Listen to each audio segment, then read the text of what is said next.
Em, bueno, ya me presentó, mi nombre es Marcela Cardona, soy residente de segundo año de dermatología. La idea es que esta charla sea muy semiológica. Yo sé que algunos de ustedes ya vieron semiología dermatológica porque mis compañeros les dieron la clase, otros no. Entonces les voy a dar como unos términos básicos de algunas de las cosas que vamos a hablar.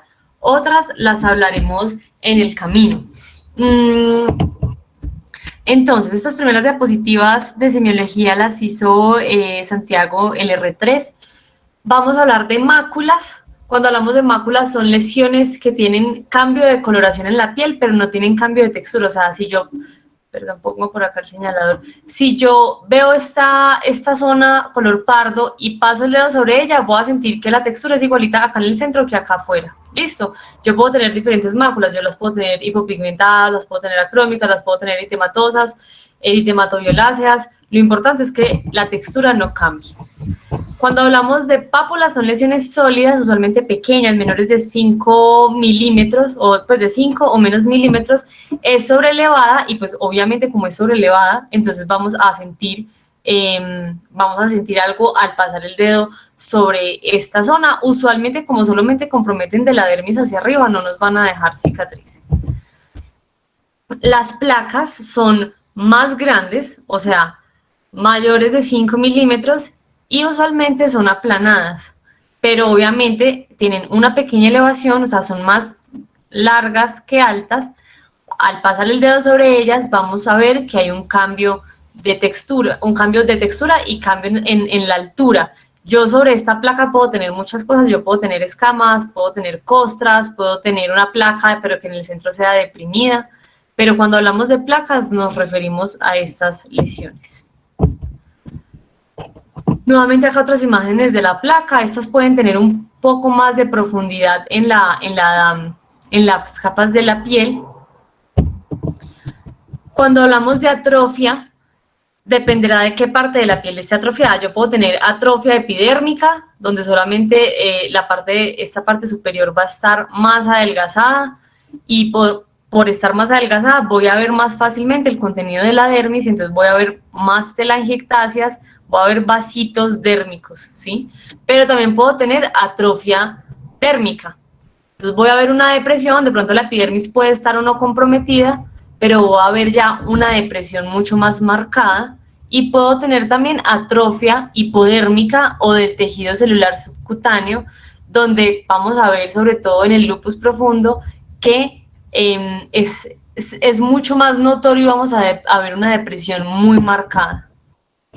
Bueno, entonces hablando sobre la definición del lupus, pues el lupus todos sabemos que es una enfermedad gigantesca, es autoinmune, tiene muchísimas manifestaciones y puede comprometer, puede tener un compromiso multisistémico, pero también puede ser de predominio de algunos órganos, en este caso limitada a la piel.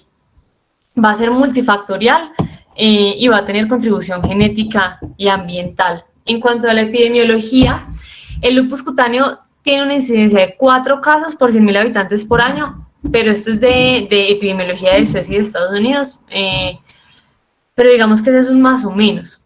La prevalencia será de 70 casos por 100.000 habitantes. Acá vamos a empezar con estas siglas, ahorita se las pongo con el título completo, pero el lupus eritematoso discoide, que es el lupus, un tipo de lupus cutáneo crónico, será el 80% de los lupus cutáneos, ¿sí? Entonces esto es muy importante conocerlo. El lupus cutáneo subagudo será el 15% de los lupus cutáneos, y los otros serán más o menos el 5%. A veces puede aparecer, yo puedo tener lupus cutáneo y después desarrollar lupus sistémico, o al revés, ¿sí? O el uno sin el otro. Pero hasta en un 25% de los casos, el lupus cutáneo será el primer signo del lupus sistémico, de un lupus eritematoso sistémico, y esto es importante tenerlo en cuenta porque tendremos que buscar los signos del lupus sistémico. La relación mujer-hombre es 4:1 en el lupus cutáneo. Cuando hablamos del lupus discoide, que es el crónico, uno de los tipos de crónico, será 3:1. Y en afroamericanos se tiene 5.4 veces más riesgo y usualmente tienen como peor pronóstico. La incidencia acumulada cuando un paciente tiene lupus cutáneo para desarrollar lupus sistémico es variable. En algunos textos encontré que será de 5% a 5 años, de 10% a 10 años, hasta llegar a 23% a 25 años. En otros decían que al tercer año ya la posibilidad de que ese paciente desarrollara lupus era de un 20%. El lupus eritematoso sistémico, como les dije, también puede tener manifestaciones cutáneas. La cutánea será la segunda más frecuente después de la articular. Y hasta el 80% de los pacientes con lupus sistémico en algún momento de la enfermedad van a presentar lesiones en piel. Entonces la patogénesis es súper compleja, entonces vamos a hablar como cosas muy puntuales. Es multifactorial, como ya les había dicho. Tenemos factores genéticos, ambientales e inmunes. Dentro del genético, todo lo que me altere la inmunidad, todo lo que me altere la función de los linfocitos B, de los linfocitos T, de la inmunidad innata, va a haber cosas que me enlentezcan la eliminación de complejos inmunes, que me alteren la apoptosis. Hay algunos HLA que se han asociado, pero son muchísimos, y el lupus cutáneo tiene algunos genes que también tiene el lupus sistémico. En cuanto al ambiental, la radiación ultravioleta, recuerden que el lupus es una enfermedad fotosensible, el cigarrillo, algunos medicamentos, y el inmune, pues estas cosas me van a generar las siguientes alteraciones que vamos a ver. Entonces, digamos que este es un cuadro medio resumido de las cosas, vamos a hablar de algunas de ellas, sobre todo de la radiación ultravioleta. El sol me puede hacer muchas cosas. El sol me puede aumentar el interferón gamma, me va a aumentar también enzimas citoquinas proinflamatorias, va a aumentar el TNF-alfa, la interleuquina 1, 18, los interferones, me va a generar también apoptosis de queratinocitos, y cuando esos queratinocitos mueren, entonces van a sacar, pues todo lo que estaba en su interior va a quedar en el espacio extracelular, listo para que sea detectado como un antígeno y se generen anticuerpos contra esto. Entonces hay DNA libre, hay RNA libre, hay estas moléculas que se llaman RO, que se llama SM, y finalmente eso va a estimular a que los linfocitos B me generen autoanticuerpos, asociado a lo que les acabo de comentar, que tenemos una eliminación de antígenos mucho más lenta y una eliminación de células apoptóticas también más lenta. Los neutrófilos van a hacer netosis, que recuerden que la netosis son las trampas extracelulares de neutrófilos. Ellos mueren y no solamente sacan sus gránulos, sino que también liberan todo su material genético, y esto va a actuar sobre receptores Toll-like receptors, que son de la inmunidad innata, me va a estimular células dendríticas, me va a producir también interferón alfa, que este es importante porque el cigarrillo también me estimula los interferones tipo 1, donde está el interferón alfa, y esto me aumenta y me activa metaloproteinasas. Entonces me puede ayudar a generar lesión del tejido. Vamos a tener reclutamiento de linfocitos CD4, de linfocitos CD8, y todo eso nos va a llevar a la lesión del tejido en esta zona. ¿Listo? Eso es como lo más importante. De la radiación UV tenemos radiación UVA y UVB, ambas pueden generar la lesión en los queratinocitos, pero la que más lo va a hacer la radiación UVB. En cuanto a la clínica, que es en lo que más les voy a hacer énfasis hoy, porque en dermatología somos muy semiológicos, el doctor James Gillam, él hizo una clasificación de unos signos específicos e inespecíficos. ¿Y él cómo hizo para decir que algo era específico o inespecífico? Él se guió por la histología. Entonces él dijo, los signos específicos son los que tienen dermatitis de interfase, de interfase, y los inespecíficos son los que no tienen dermatitis de interfase. Eso es un término medio raro, pero acá esta foto que les muestro es una piel acral de una mano, porque acá vemos el estrato lúcido más grueso, pero realmente lo que les quiero mostrar, porque pues acá no somos patólogos y no es la idea, es que vean la epidermis, ¿sí? De aquí hacia arriba es la epidermis, de aquí hacia abajo va a ser la dermis, pero vean que yo puedo hacer una raya con un lapicero de donde está la membrana basal, ¿sí? En cambio, cuando yo tengo dermatitis de interfase, yo puedo tener una liquenoide, que es que hay tantas células inflamatorias que no me dejan ver la membrana basal. O una vacuolar, que es porque se forman vacuolitas en la membrana basal, y vean que yo acá no tengo claridad exactamente de dónde puedo hacer la raya para definir que de aquí para arriba es epidermis y de aquí para abajo epidermis y de aquí para abajo dermis. Esto es dermatitis de interfase. esta foto que yo les muestro acá no es de un lupus, es de otra cosa, pero estaba muy clara la interfase. Entonces con esto se define en su mayoría que sea o no específica de lupus. Entonces, esta es la clasificación del lupus cutáneo, manifestaciones específicas, las no específicas, que son las primeras que vamos a ver, son no específicas porque además están en muchas otras enfermedades, y lo importante acá es que el lupus lo podemos clasificar en lupus cutáneo agudo, que será el eritema malar, que usualmente es fotodistribuido y también puede ser generalizado. El lupus cutáneo subagudo tiene variantes, la anular, la papuloescamosa, la neonatal y también una desencadenada por medicamentos. Y el lupus cutáneo crónico, que se divide en lupus discoide, lupus tumidus, lupus paniculitis lúpica y lupus Chilblain. Hay otras variedades que son mucho más raras, que digamos que de estas no vamos a hablar mucho, que digamos. Entonces, vamos a empezar con las no específicas, sobre todo como a nombrarlas. ¿Listo? Entonces, dentro de las no específicas está la alopecia difusa no cicatricial, el fenómeno de Raynaud,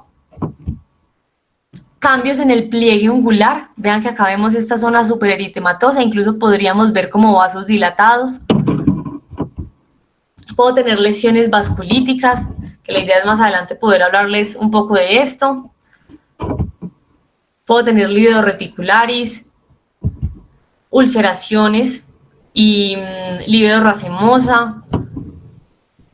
Estas son enfermedades tipo Dego's-like, que son unas papulitas que ya sabemos que son montañitas, cosas superiores, superficiales a la piel como sólidas, que finalmente terminan en áreas atróficas. Podemos también tener eritema palmar, puede haber unos tipos de mucinosis que podemos ver de diferentes tipos, reticulado, papular, y otras tipos síndrome Sweet-like. Entonces, vamos a empezar con el lupus cutáneo agudo. Esta foto me gusta mucho porque, aunque como ven en el título, no es la foto del libro de las áreas fotoexpuestas y fotocubiertas del lupus, es de otras dermatosis que sí también se empeoran con la exposición solar. Pero es muy chévere porque nos muestra cuáles son las áreas que usualmente van a estar sin compromiso en una fotodermatosis, o sea, una enfermedad que empeora con la exposición solar. Los párpados van a estar usualmente sin enfermedad. Los pliegues melolabiales o nasogenianos también usualmente van a estar libres de lesión. Debajo del cuello, debajo del mentón, perdón, y como en la parte profunda de los pliegues, ¿sí? También detrás de las orejas, porque ahí es más duro que llegue el sol. Entonces, digamos que cuando hablamos de lesiones, enfermedades de fotodermatosis, estas son las áreas que usualmente van a tener menos compromiso. Obviamente no es patognomónico, o sea, alguien puede tener un poquito de compromiso en esta zona, un poquito del pliegue, pero digamos que no es lo típico. Entonces, el lupus eritematoso cutáneo agudo o lupus agudo, vamos a clasificarlo en tres: en localizado, en generalizado y en el NET-like. NET es de necrolisis epidérmica tóxica.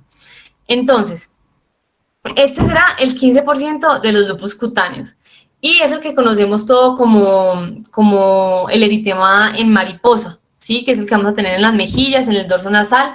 Hasta el 95% serán esto, o sea, hasta el 95% del lupus cutáneo agudo será localizado, que es el en mariposa que todos conocemos. Lo llamamos agudo, usualmente va a afectar la piel transitoriamente, puede durar horas, semanas, y pues si mucho durar un mes, casi nunca es de duración prolongada. Y este nos puede aparecer antes de que aparezca una actividad de un lupus sistémico. Entonces pueden ser máculas, que ya sabemos que es simplemente rojito sin cambio de textura. Puedo tener pápulas pequeñas que usualmente van a predominar en la parte centrofacial, en el dorso nasal, en la región central de las mejillas. Pueden crecer y confluir y usualmente son simétricas, o sea, la tengo en una mejilla y la tengo también en la otra mejilla. Puede comprometer o no la mucosa oral y nasal con ulceritas. Pueden también desarrollar escamas en la superficie o incluso se puede poner un poco más edematizado y generar también edema facial. El generalizado es una erupción morbiliforme como la de los medicamentos, cuando alguien hace alergia a medicamentos, pero lo típico de este lupus agudo es que no deja cicatriz ni atrofia. Si la persona tiene de pronto un fototipo alto, puede dejar hiperpigmentación posinflamatoria, pero no es lo usual. Entonces acá en Boloña nos muestran cuál es la distribución usual. Entonces acá en mariposa, que es como la típica, ¿sí? La localizada, o puedo tenerla también generalizada, pero sobre todo cuando es generalizada igual será mucho más intenso en las áreas fotoexpuestas. Entonces las áreas fotoexpuestas son los brazos, la parte superior del tórax, la parte superior de la espalda. Y acá entonces les traigo unos ejemplos. Puede ser tan sutil como esta, ¿sí? Que vemos que es una placa eritematosa de bordes irregulares, de pronto no muy bien definidos, en la parte centrolateral de la mejilla, o puede ser mucho más marcado como esta, se ve más edematizado, se ve con escamas, pero no sé si alcanzan a ver en sus cámaras, en sus pantallas, que este plieguecito está preservado, ¿sí? Vemos que compromete también parte de la piel del labio superior, pero el pliegue está preservado, ¿sí? Esta es la típica que uno ve en internet, que es así súper marcada, súper exagerada, pero vean que puede ser sutil. Vean, por ejemplo, esto también que les muestro acá, son lesiones que pueden ser sutiles, un poco incluso saltonas la una de la otra, no tiene que ser una placa junta, pero entonces aquí es donde debemos empezar a sospechar y donde empieza toda la semiología desde que ingresa el paciente al consultorio. En el generalizado, lo que les dije, puede ser como una erupción morbiliforme, maculopapular, que confluyen, entonces forman placas mucho más grandes. En este caso tiene escamita, algunas no tendrán escama. Y si compromete el dorso de las manos, vamos a ver el signo de Gottron invertido. El signo de Gottron es, pues las pápulas de Gottron se ven en la dermatomiositis y usualmente comprometen las articulaciones metacarpofalángicas. Pero cuando estamos hablando del signo de Gottron invertido, vean que las metacarpofalángicas están preservadas, ¿sí? Incluso las articulaciones interfalángicas están preservadas y se compromete el resto, que es lo más frecuente en el lupus. ¿Listo? En la dermatomiositis vamos a ver más comprometidas son las articulaciones. Va a haber también presencia de úlceras orales. Acá tenemos otras lesiones, como pueden ver, que también comprometen las interfalángicas, pero el predominio es sobre la falange. Este es el necrolisis epidérmica tóxica like. Puede no tener compromiso de mucosas, puede no tenerlo tan severo de pronto como en el NET secundario a medicamentos. Acá vemos que tiene compromiso de los bermellones, de la mucosa labial y un poco también en el paladar duro. Estas pues entonces son erosiones, tenía ampollas, seguramente eran ampollas flácidas y al romperse las ampollas queda la epidermis adherida a ese espacio, pues como a esa zona cruenta, más suero, más sangrado, más todo esto que ven acá, entonces se forman como esas escamas y estas costras. Entonces, estos pacientes con lupus eritematoso agudo van a tener hasta un 90% los ANAS positivos, hasta un 40% los anti-DNA de doble cadena positivos y también pueden o no tener anti-Smith, anti-Roy, anti-La. Y en la histología va a haber dermatitis de interfase vacuolar, pero no es tan marcada, o sea, no es como la que les mostré ahorita en la foto, sino un poco más sutil. El infiltrado inflamatorio también será sutil, usualmente superior, como en la parte superior de la dermis. Y eso es muy importante, acá en estos botoncitos rojos les voy a poner la asociación con el lupus sistémico, que es lo que nos va a marcar la parada. O sea, si yo veo a un paciente y le hago el diagnóstico de lupus eritematoso cutáneo agudo, búsquele un lupus porque lo más probable es que lo tenga, ¿sí? Entonces vemos acá que esta es la epidermis, el ondulado hacia arriba, y vemos que el infiltrado está en la dermis papilar, que es la dermis superior, y en la epidermis. Cambios sutiles, por acá veo un poquito de vacuolización en la membrana basal. Si le hago la tinción de Paz, voy a ver la membrana basal engrosada, que también es algo que se puede ver en el lupus, y pues un infiltrado inflamatorio superficial, pero nada llamador de atención. Ese es el lupus agudo, ¿listo? Vamos ahora con el lupus cutáneo subagudo. Este será más o menos el 8% de los casos de lupus cutáneo, va a predominar en mujeres jóvenes, es muy fotosensible, o sea, va a estar mucho en áreas fotoexpuestas y este no deja, casi nunca deja atrofia o cicatrización, pero describían esto que se llama vitiligo-like, o sea, podemos ver sí áreas de hipopigmentación muy marcadas, o sea, blanco, macular, o sea, yo toco y veo la misma textura sin atrofia, o sea, no va a haber cambio de textura, no va a haber hundimiento de la piel ni nada, pero se puede ver blanca la zona donde estuvo la lesión.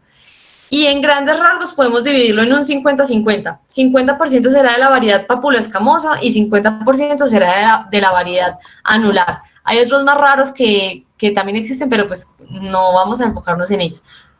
En algún artículo encontré que cuando el paciente tiene el papuloescamoso podría asociarse un poco más al lupus sistémico. Listo, pero en general 50-50. Entonces acá en esta imagen vemos donde llega el sol, compromete eso sí, menos la cara. Y de comprometerla va a comprometer la zona periférica de la cara.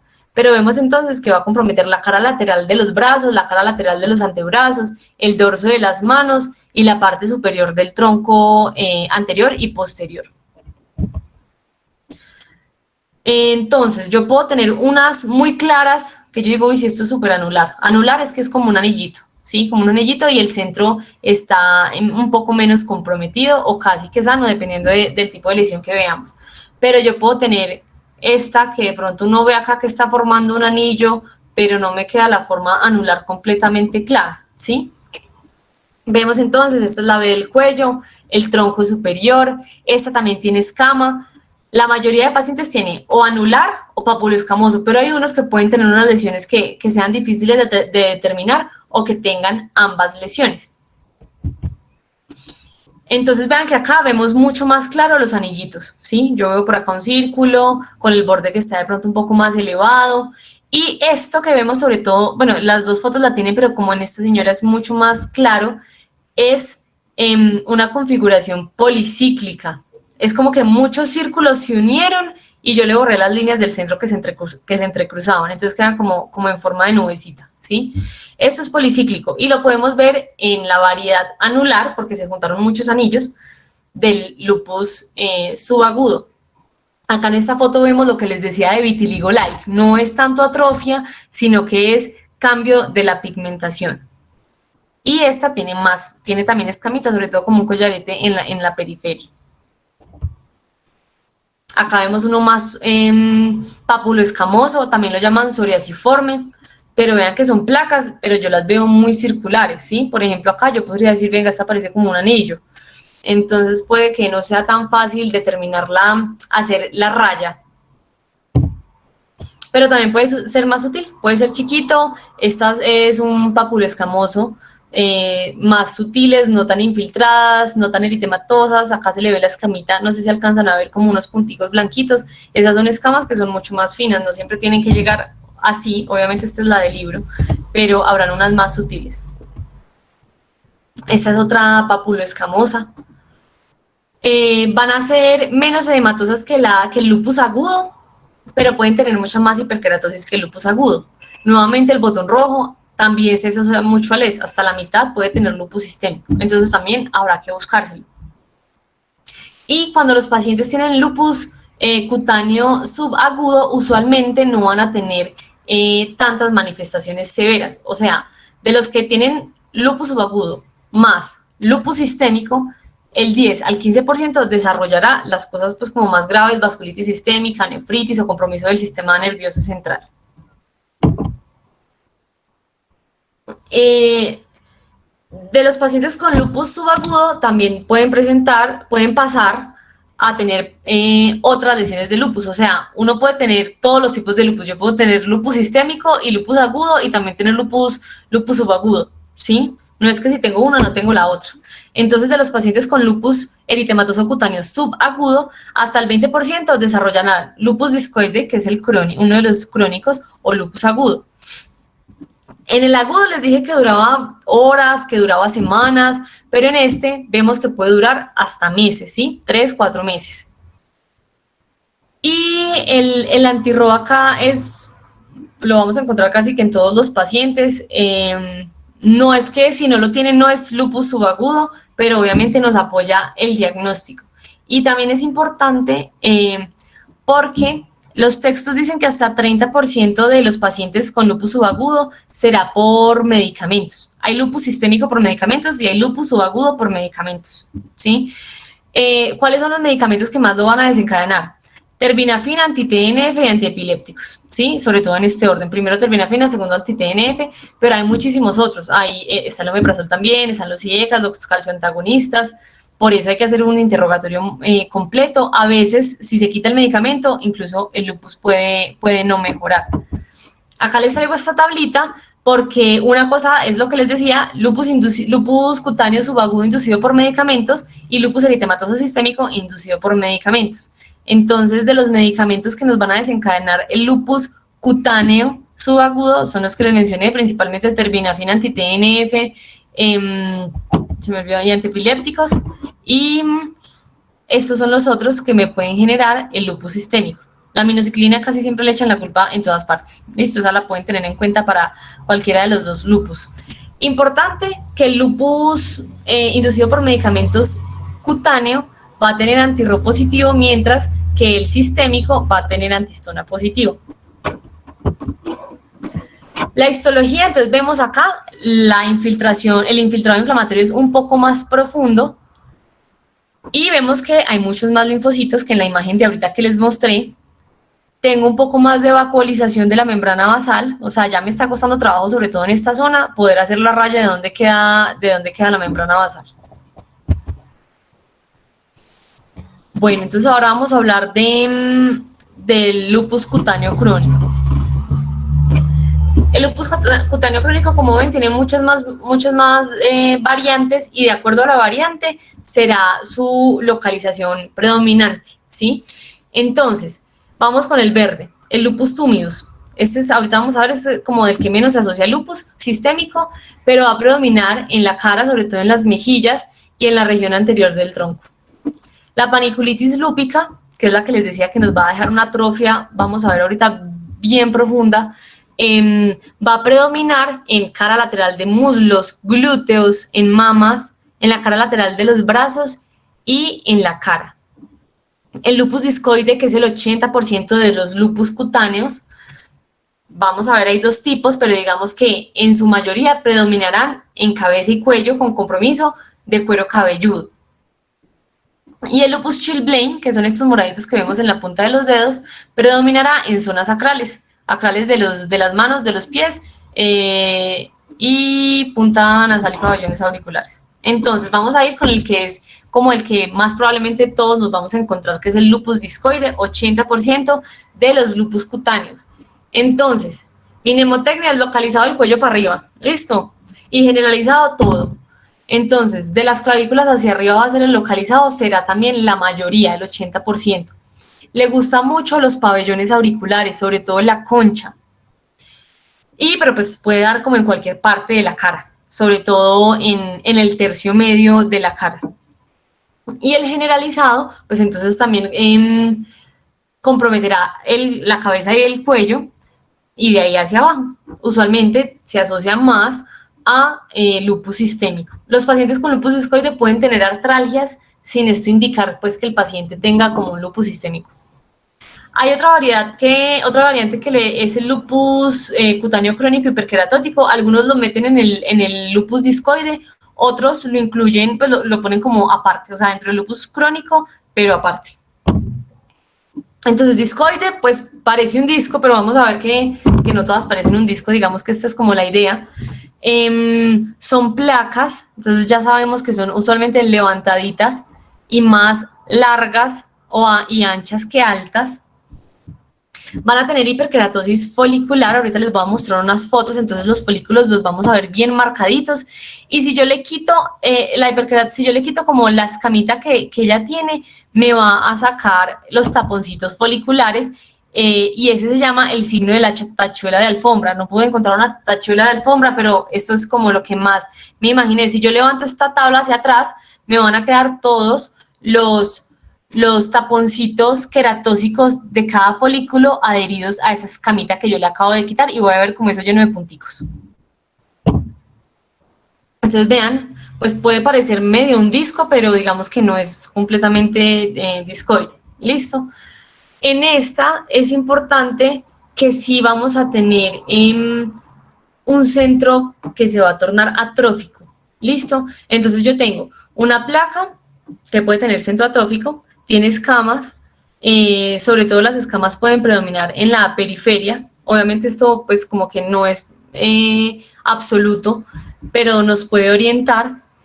Y el problema con este lupus es que puede generar muchas deformidades como vemos acá. Le gusta la concha y también la daña.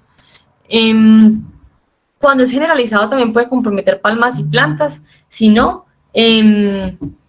sería más que todo como estas lesiones que vemos acá. O sea, siempre que estemos sospechando, buscar pabellones auriculares. En cuero cabelludo, importante, deja alopecia cicatricial. Pues digamos que acá no les... bueno, creo que sí, ahorita les traigo una foto súper...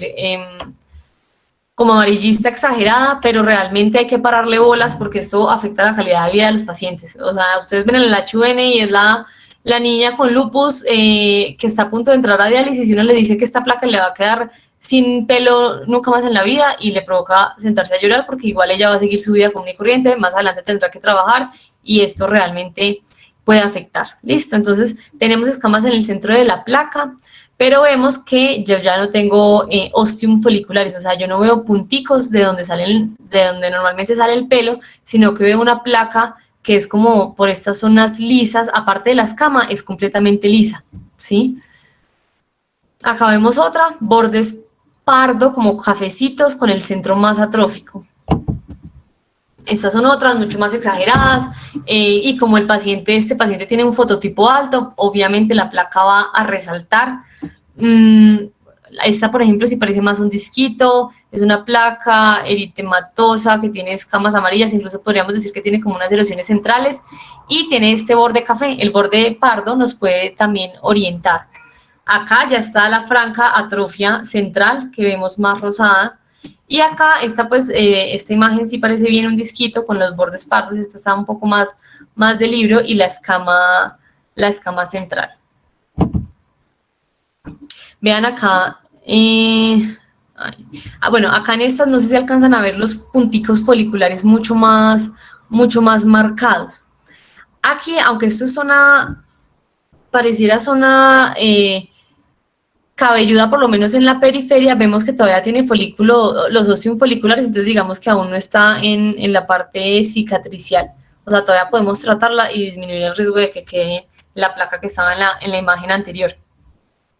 Están estas del cuello, entonces esta, por ejemplo, tiene una configuración que se llama arciforme, que es como un arco, como el de las flechas, ¿sí? Pero también pudo haber sido completamente discoide, pero se está resolviendo en el centro con atrofia y está dejando este borde más activo. Y efectivamente van quedando las lesiones residuales. Vean que donde queda la cicatriz ya no hay barba.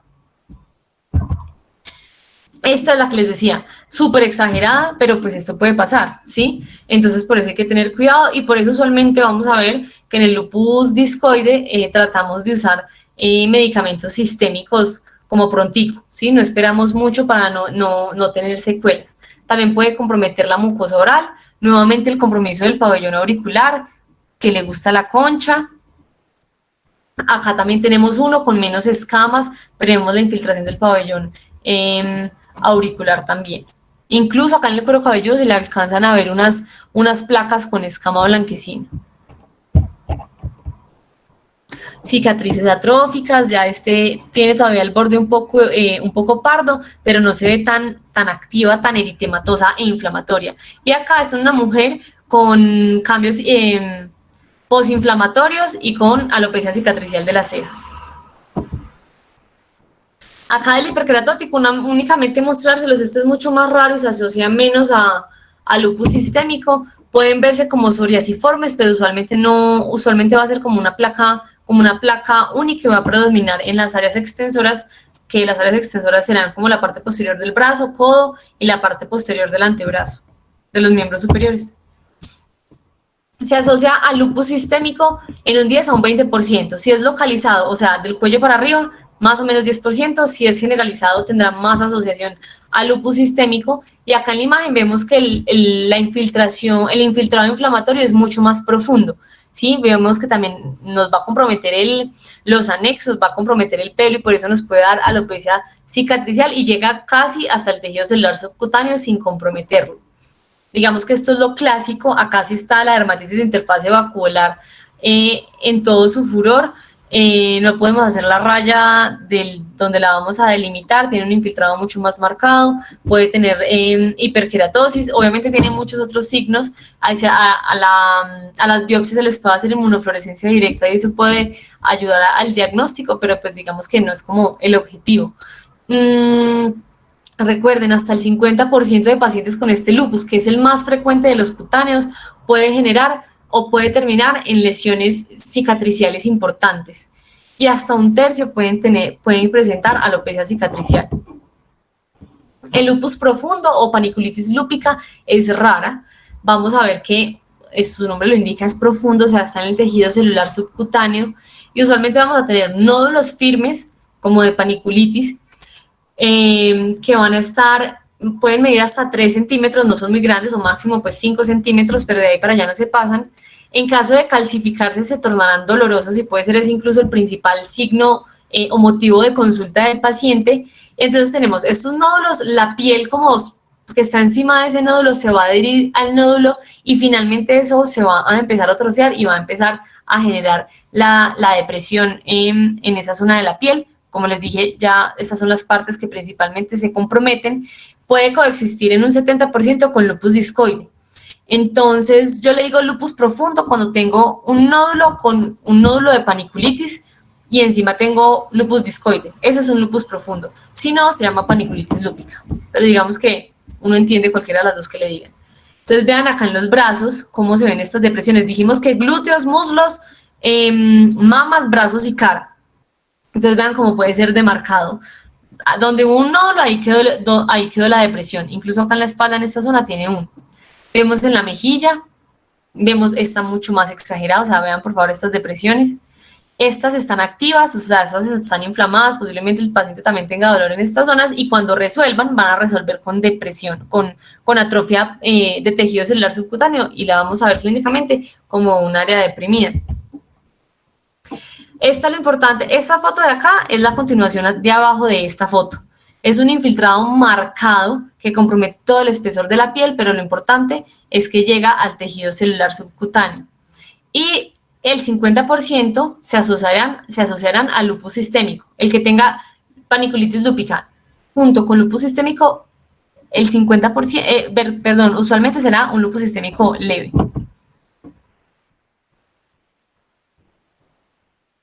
El lupus Chilblain, que es el que les mostré de la punta de los dedos de las zonas sacrales, pueden empezar como máculas, o sea, no toco nada, no toco ningún cambio, como placas o como pápulas, y van a ser eritematoviolaceas. Ya les dije pues cuáles eran las partes predominantes, usualmente son desencadenadas por frío y esto es como algo importante en el interrogatorio que debemos preguntar. Ellas pueden inflamarse, pueden ulcerarse, pueden generar cicatriz y cambios de las uñas, cambios ungulares. Y puede asociarse también a fenómeno de Raynaud. Dentro de las cosas genéticas que les dije, hay muchísimas, pero entre ellas, la mutación en el gen TREX1 se va a asociar a una forma familiar de lupus Chilblain, que es rara, pero pues digamos que es como la única cosa familiar que se ha encontrado hasta ahora. Entonces acá vemos, todas es variable. Vemos acá, por ejemplo, esta es una placa, pero podemos decir incluso que podría ser casi que un nódulo, eritematoviolaceo, no es el rojito normal de un eczema, sino que lo vemos con una coloración más violácea por el infiltrado linfocítico que nos da esa coloración. Acá tenemos una úlcera, vean que predominan las zonas sacrales, pero no quiere decir que si me da en la región proximal del dedo no es lupus Chilblain, ¿sí? Nuevamente acá, incluso con edema, con ulceración y finalmente con los cambios ungulares. Otros ejemplos menos graves también nos pueden comprometer la cara anterior de las palmas, perdón. Acá lo vemos mucho más sutil, incluso se puede confundir pues con una vasculitis. Vean acá esta maculita, estas son solo máculas, entonces no es lo típico, ¿sí? Esta se va a asociar en un 20% al lupus sistémico. Tenemos unos criterios mayores y unos criterios menores. Los criterios mayores es que sean acrales e inducidas por frío, ¿sí? Que ya les dije que lo de por frío es importante. Que tenga cambios histopatológicos, pues sugestivos. Y además, que tenga un criterio de los menores. Que tenga lupus sistémico también o lupus discoide, que mejore con el tratamiento convencional para lupus, que ahorita vamos a ver un poco de eso. y que tenga resultados negativos de crioglobulinas y aglutininas frías, porque estas también me pueden dar lesiones similares en las regiones sacrales. El lupus tumidus algunos dicen incluso que no debería estar incluido dentro del lupus cutáneo porque casi nunca se asocia al lupus sistémico. Usualmente ya vimos en la región anterior del tórax, en las mejillas, va a ser una placa edematosa, y cuando hablamos de placas edematosas casi que podemos decir que se parecen a un abón, que es lo que da en las urticarias, una roncha cuando uno lo pica un zancudo. Algunas pueden ser anulares, como ya vamos a ver, y como el infiltrado inflamatorio es más profundo, no vamos a tener cambios epidérmicos, entonces no van a tener escama, ¿sí? Incluso puedo ver los folículos, los orificios de los folículos pilosos mucho más demarcados, como en piel de naranja. Entonces vean acá, se ve la placa eritematosa, los punticos de los folículos pilosos se ven más demarcados, ¿sí? Puede ser súper bien definida o irregular, como esta que vemos acá, ¿sí? Acá tenemos esta en la región mandibular de este señor, sin cambios epidérmicos. Lo que veo más en la epidermis es el cambio de la coloración y los folículos, los ostium foliculares mucho más marcaditos. Nuevamente puedo tener lesiones anulares o arciformes, y puede localizarse en la cara. Entonces digamos que si uno lo ve rápido uno dirá, es un lupus agudo, pero lo importante es que esta se puede ver edematosa y no va a tener cambios epidérmicos. Los diagnósticos diferenciales son muchísimos porque pues ya vimos que la clínica es muy variada entre cada enfermedad, entonces de acuerdo a la enfermedad que estemos diagnosticando, lupus agudo, subagudo, crónico, pues variará el diagnóstico diferencial, algunos se sobrelapan. Entonces, de los principales del lupus cutáneo agudo serán la rosácea, que es esta primera foto que les mando acá. La rosácea también puede empeorar con el sol. Puede o no respetar el surco melolabial. Y también se puede asociar a telangiectasia, se puede empeorar con la comida caliente. Entonces, digamos que siempre lo debemos tener en cuenta. La dermatitis seborreica, que hay unas que también empeoran con la exposición solar, obviamente pues quemaduras solares, si tengo exposición a medicamentos o a sustancias que me sensibilicen la piel y me expongo al sol, pues entonces también generaré un tipo de quemadura solar, pero desencadenado por otras cosas. Dermatomiositis, como esta foto que les traigo acá, pues él acá está mostrando los codos con el signo de Gottron, pero si vemos solo la cara, vemos que es eritema, una mácula eritematosa en la región central, erisipela, o también pensar en un pénfigo eritematoso o en un pénfigo foliáceo, porque recuerden que el lupus agudo también me puede generar descamación como esta, pero por ejemplo esta que les muestro acá es una rosácea. Dermatitis atópica, todos los tipos de dermatitis. En el lupus cutáneo subagudo, acuérdense que dijimos que unas eran anulares y otras eran papuloescamosas. Entonces las papuloescamosas también se les llama psoriasiforme, obviamente porque pues parece psoriasis, como esta foto que les muestro acá, que son placas eritematosas, usualmente bien definidas y tienen una escama central. Pues en la psoriasis la describen como plateada, pero pues se debe tener en cuenta. Listo. Dermatofitosis, o sea, piñas, erupciones liquenoides a medicamentos, erupción polimorfa lumínica, que es esta que les muestro acá. Obviamente el interrogatorio nos va a ayudar porque esa es como que salió y en la primera media hora de exposición solar le aparecieron las lesiones y son pruriginosas y desaparecen al poquito tiempo.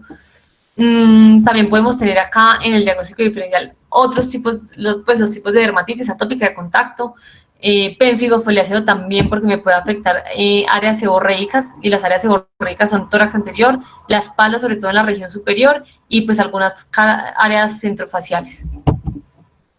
Dentro del discoide vamos a pensar en tiñas, que es esta que les muestro acá, que pueden tener también cositas, pues configuración anular, sarcoidosis como esta que les muestro acá, pero también granuloma facial, infecciones por hongos, mucinosis, que son cosas pues más raras. Y el lupus túmido, pues está este que se llama infiltrado linfocítico de Jessner. Algunos dicen que es el mismo lupus tumidus, otros dicen que es otra cosa. La erupción polimorfa lumínica también porque me puede dar placas edematosa si se llama polimorfa porque tiene muchas formas de presentación. Yo puedo tener placas, puedo tener pápulas, puedo tener máculas, entonces por eso cabe como en varios de los diagnósticos diferenciales.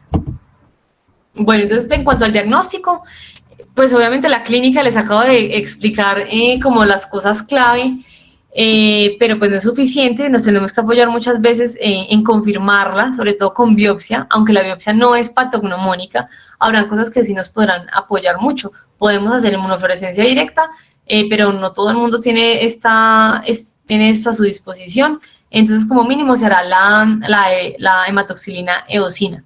Y obviamente, como les dije, pues hay varios que se asocian mucho más al lupus sistémico que otros. Tendremos que hacer el diagnóstico de lupus y mirar si tiene actividad de lupus en caso de que ya esté diagnosticado. No hay unas guías como absolutas para el tratamiento del lupus. Encontré esta tabla y me gustó. Y digamos que se acerca mucho a lo que hacemos. Tenemos un diagnóstico de nuevo de un paciente con lupus cutáneo. Hacemos revisión por sistemas, vamos a buscar los signos inespecíficos de lupus y otros signos de autoinmunidad.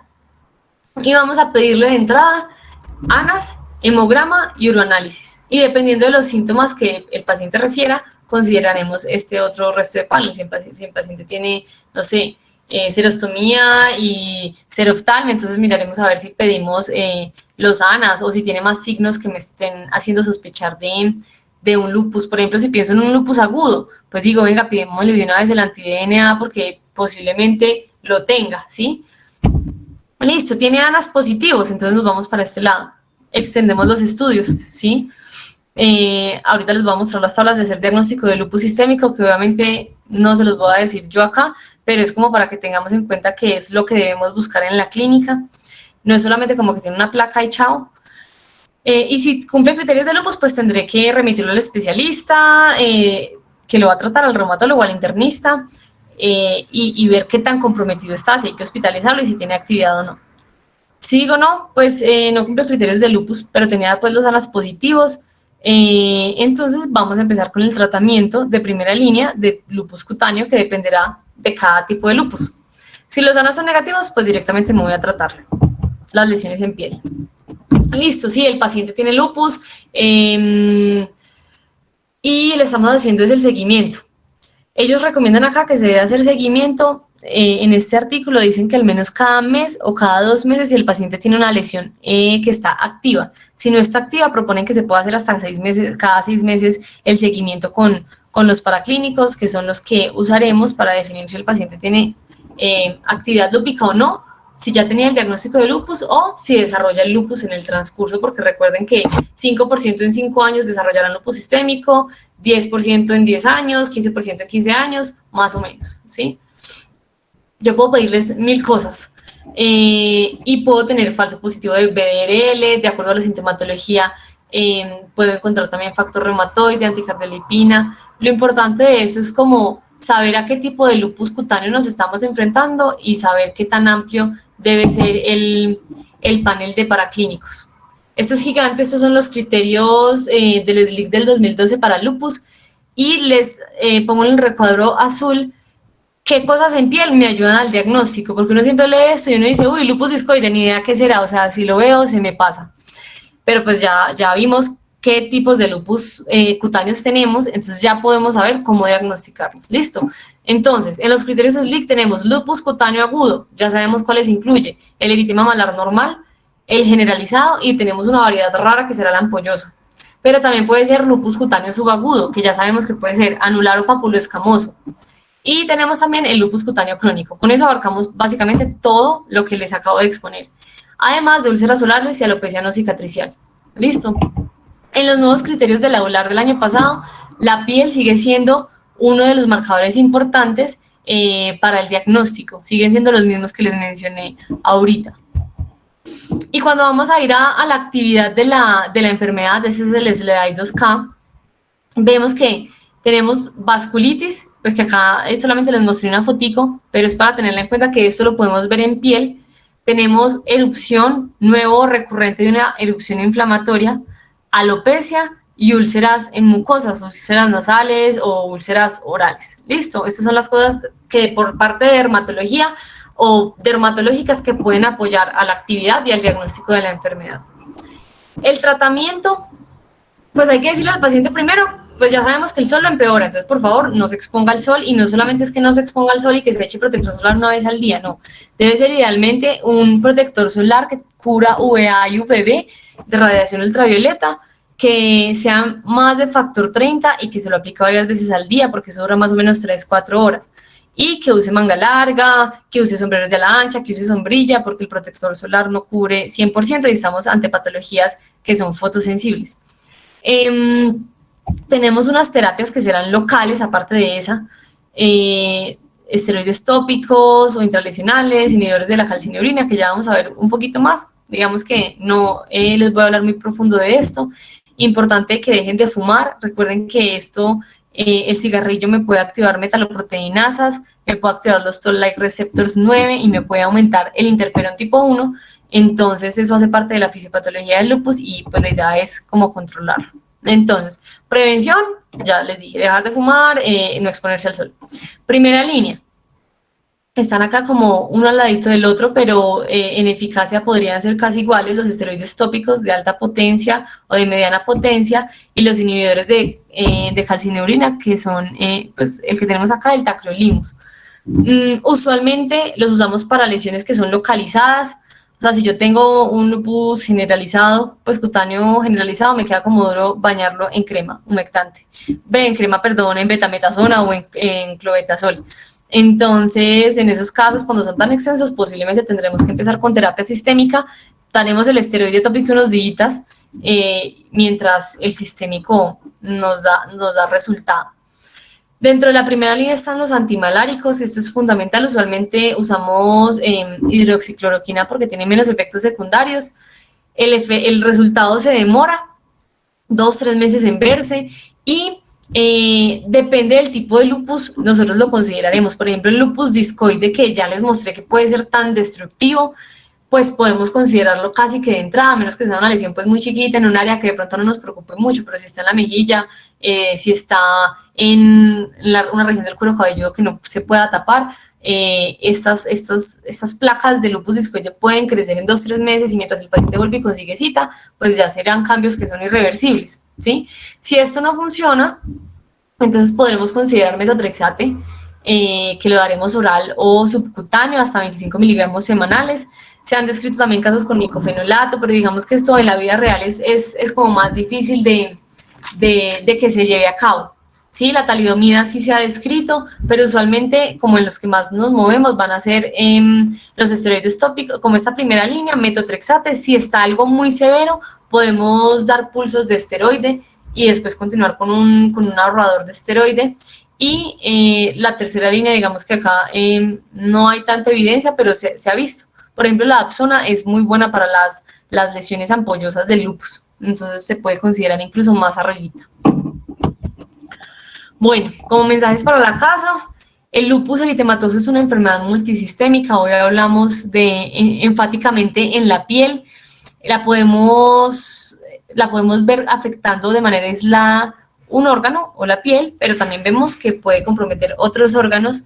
Necesitamos una anamnesis y un examen físico extenso y según el lupus cutáneo cambiará la asociación, pues, o la frecuencia de asociación con el lupus sistémico, y esto es importante para el seguimiento y en el momento del diagnóstico del paciente. El diagnóstico nos apoyaremos con la clínica, con biopsia y con estudios para diagnosticar el lupus y para medir su actividad, y de acuerdo al tipo de lupus cutáneo y su severidad, daremos un tratamiento específico. Muchas gracias.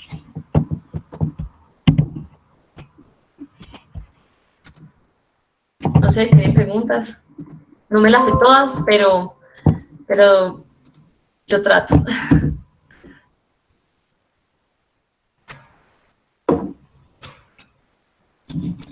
Doc, hay una pregunta en el chat.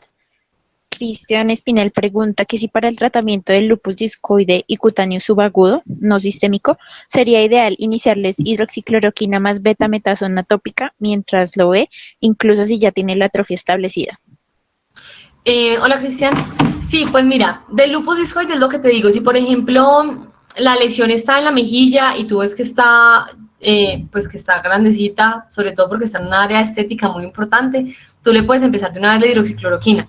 El esteroide también, incluso acuérdense que en la cara nunca ponemos esteroides de mediana ni de alta potencia, pero el lupus discoide es una de las indicaciones de sí ponerlo, o sea, de las pocas es esta.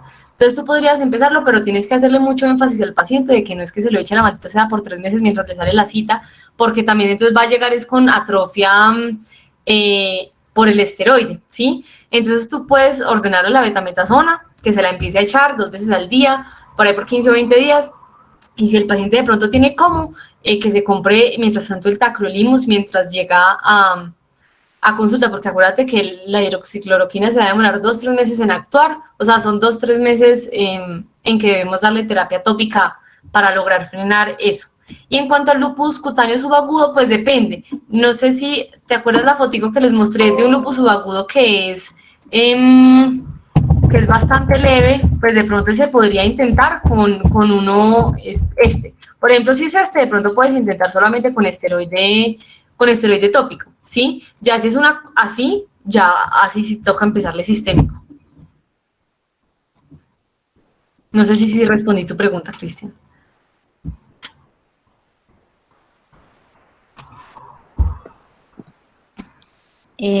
Sí, Doc, parece que sí. Tenemos otra pregunta. Salomón Osorio pregunta que la triada clásica de lupus discoide ha sido eritema, escama y atrofia, y qué tan común es encontrarla, según tu experiencia.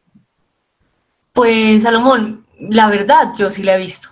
Digamos que de pronto a veces te queda la duda porque de pronto la atrofia todavía no es tan marcada, pero de los que he visto, tampoco pues es que haya visto 20.000, pero de los que he visto, tú sí logras ver, además que es una placa que usualmente es como un poco más infiltrada. Entonces sí, tú sí puedes ver, lo que pasa es que la atrofia epidérmica puede ser sutil, que es lo que nosotros llamamos como en papel de cigarrillo, que se ve como si hubieras arrugado un papelito muy finito y lo hubieras vuelto a estirar, como algo así es lo que me ha tocado ver. Tenemos otra pregunta. Fabián Barreto pregunta, ¿cuándo dar antibiótico por lesiones de piel extensas como profiláctico? ¿Se da o no? Y si hay sobreinfección de las lesiones de piel, ¿cuáles son los antibióticos indicados? Pues Fabián, mira, en lupus no he leído que se dé antibiótico solamente como por tener la lesión, ¿sí? O sea, como profilaxis por para que no te infectes, no. En otras enfermedades, digamos que más que profiláctico es como de decolonización, por ejemplo en la dermatitis atópica, pero tratamos es una infección, de ahí para allá no damos profilaxis antibiótica, solamente esta decolonización que es como con antibióticos tópicos, ¿sí? Esa es la primera pregunta.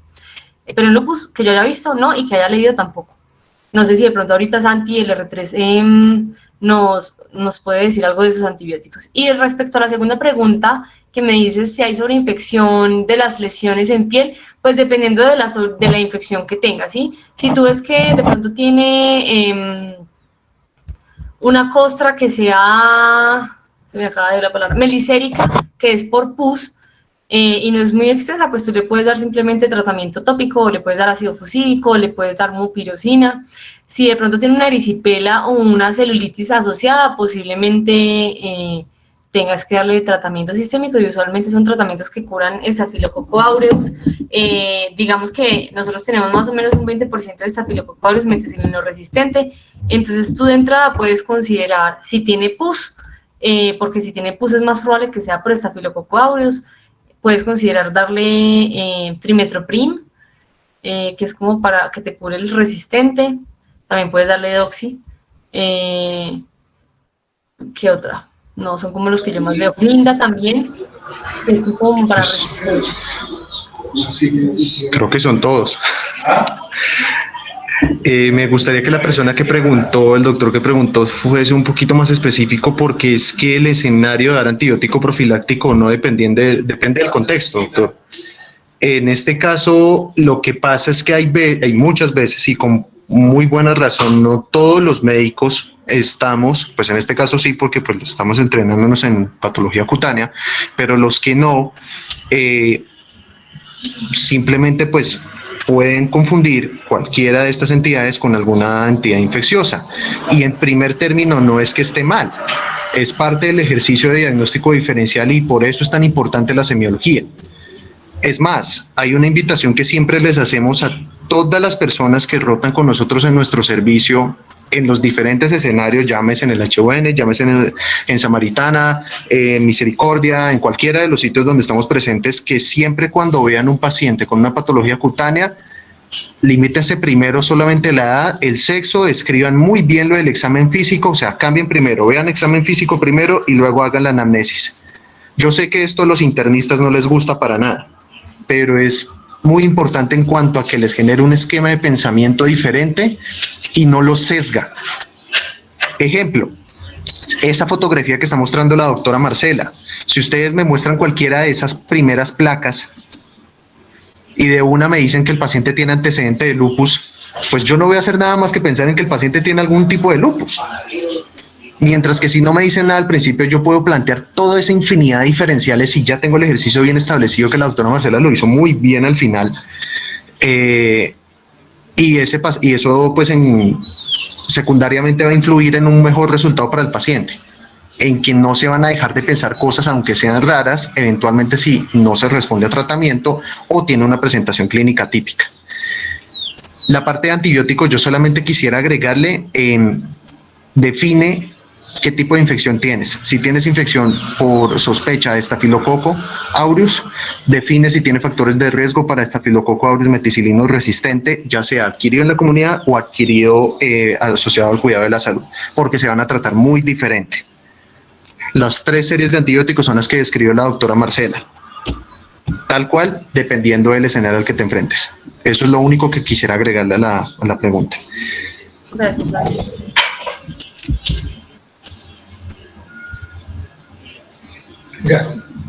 Venga, Micho. Venga. Entonces, Hay otra pregunta en el chat de Cristian Espinel, que pregunta que personalmente se le confunden mucho las lesiones de la dermatosis neutrofílica tipo SWIT o Behçet con las lesiones típicas del lupus. ¿Algún tip para diferenciarlas?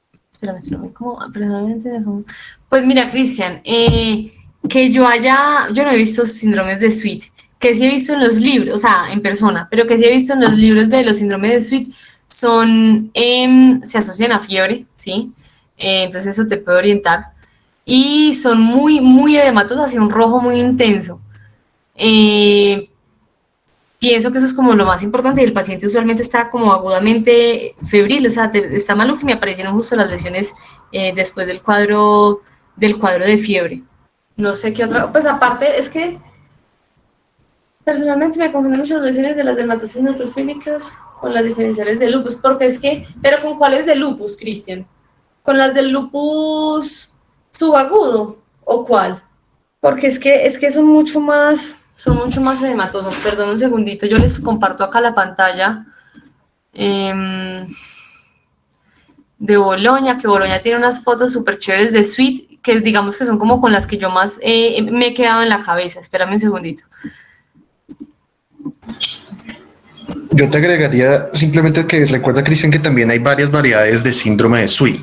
O sea, está el SWIT clásico, que son las que está describiendo la doctora Marcela, que eran las lesiones eritematoedematosas, dolorosas. El paciente dice que le duelen, se sienten extremadamente calientes, asociadas a fiebre, y que otro de los criterios para el diagnóstico del síndrome de SWIT es que vayan a responder rápidamente al tratamiento instaurado, que el de primera línea y con el que más experiencia y evidencia hay hasta el momento es con los corticosteroides sistémicos, específicamente con prednisolona.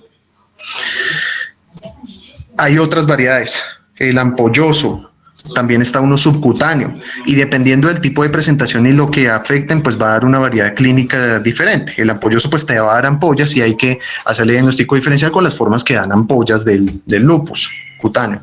El subcutáneo te va a dar nódulos de una paniculitis, pues hay que hacerle diagnóstico diferencial con todos los otros tipos de paniculitis. Y otra cosa importante es la patología, la histopatología al momento de tomar la biopsia, pues que es una dermatosis neutrofílica y se van a ver efectivamente una gran infinidad o una gran cantidad de neutrófilos. La clínica, entre toda la constelación, cuando reúnes todos los síntomas, sí va a tener algunas cosas diferentes. Y por último, también la patergia. El BSET, para el diagnóstico de síndrome de BSET también hay otros criterios específicos, aparte de las úlceras orales rectales, también están las más que ampollas, patergia, y las pústulas, que después pueden evolucionar uveitis, la artritis y también en algunos casos asociación a enfermedad inflamatoria intestinal.